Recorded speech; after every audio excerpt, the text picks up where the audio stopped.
The Council presently undertakes proactive winter service between the core period of the 1st of October to the 30th of April, with staff on standby in the street care team.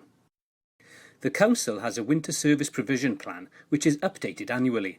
The plan identifies the what, where, when and how the works are to be undertaken.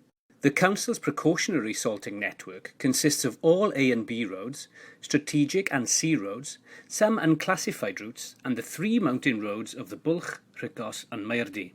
There are 4 main actions that can be taken. 1. No action. The forecast highlights no action needed. 2. Monitor, patrol.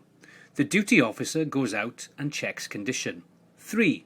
Precautionary treatment and salt highways before snow and ice. Or 4. Reactive treatment, tackles snow and ice.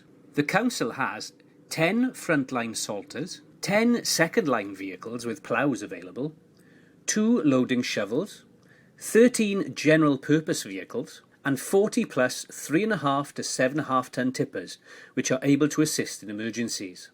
In times of heavy or prolonged ice or snow, in addition to the highways teams, the Council redirects other frontline staff to assist. These are staff from Parks and Cleansing.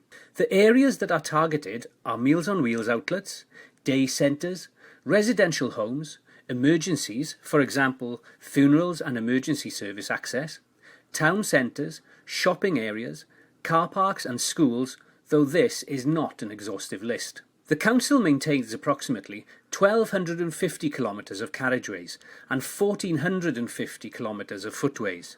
The aim of this film is to help residents understand what the Council do in extreme weather conditions.